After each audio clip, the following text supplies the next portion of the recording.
So this section is about Texas. Key terms, annex.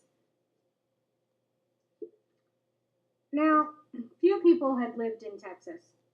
The Spanish initially wanted to promote the growth of Texas, and so they offered tracts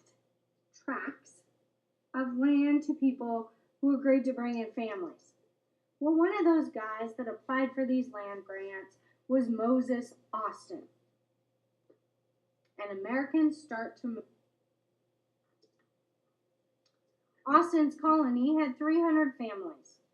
They chose to settle between the Brazos and Colorado rivers. Each of these settlers had received 960 acres, plus acres for each child.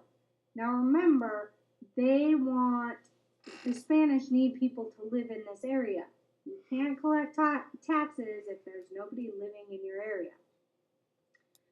But before Moses Austin could establish his colony, Mexico gains its independence. Moses Austin passes away, so Moses' son Stephen begins to organize this colony. And from 1823 to 1825, Mexico passes some colonization laws. They offered large tracts of land, extremely low prices, no taxes for 4 years. They hoped to attract settlers from all over. However, many of the Texas settlers came from the United States. And Mexico, in their colonization laws, also required that all settlers had to learn Spanish, convert to Catholicism, and obey Mexican law. Probably, we argue this a lot in the United States. If you're going to live in our country, you should speak our language. So learning to speak Spanish shouldn't have been a big deal. Obeying Mexican laws since you live in Mexico shouldn't be a big deal either. That religion one was a big catch.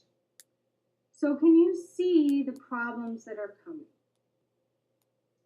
We have growing tensions. And by 1830, Mexican settlers and Mexicans were outnumbered by Americans. As you can guess, American colonists didn't always adopt Mexican ways. And the United States, hoping to solve this problem before it really becomes a problem, offers to buy Texas from Mexico twice. Mexico refuses both times.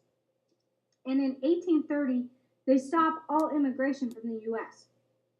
Quite simply, if you are an American, you cannot enter into Mexico. Immigrants were encouraged to move into this area from Mexico and all of Europe. Now, these policies angered the American Texans, because many had friends and relatives who wanted to come to Texas.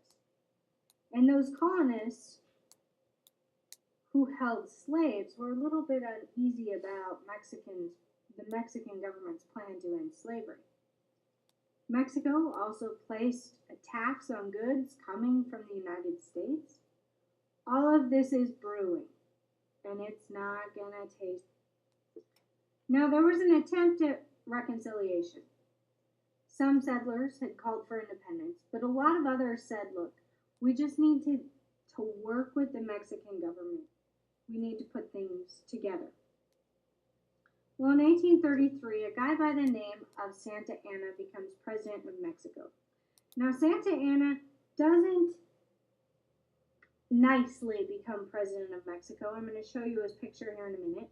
He overthrows the government and the Constitution, quite simply.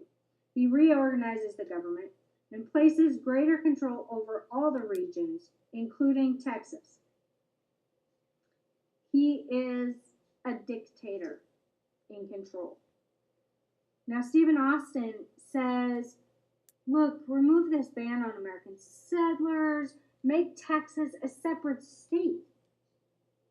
The ban on settlers was removed, but Texas does not gain its independence. It is not its own individual state. So Stephen Austin writes a letter to all Texas suggesting plans for independence. Mexico intercepts it, and Stephen Austin is arrested. There's your picture of Santa Ana. During 1835, unrest grew among Texans, and occasionally it resulted in open conflict. Santa Anna sent in an army into Texas late 1835 to punish what he called the rebels. The Mexican troops were sent in to seize a cannon held in Gonzales. The Texans were able to hold back the Mexican troops, and for most Texans, they consider this the first fight of the Texas Revolution. Now, their early victories needed volunteers, and anyone was given free land if they volunteered to come help Texas. Davy Crockett and many others answered the call. In fact, I believe Davy Crockett was a U.S. Senator at the time, and he left his position in Congress to go help the Texans fight for independence. December 1835, the Texans liberated San Antonio from the Mexicans. But they had huge problems at this point. With the Mexican withdrawal, some Texans left San Antonio, thought the war was won. Everything's wonderful. Other groups argued over what should be done next.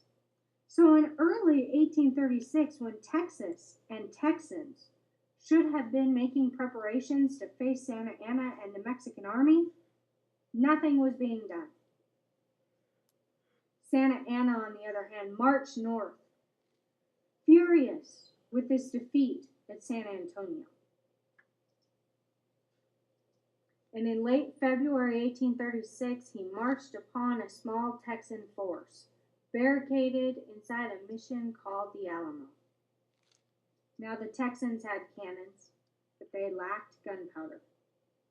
They had 150 soldiers against Santa Anna's probably 7,000. There were many brave leaders in that group, including Davy Crockett and Jim Bowie.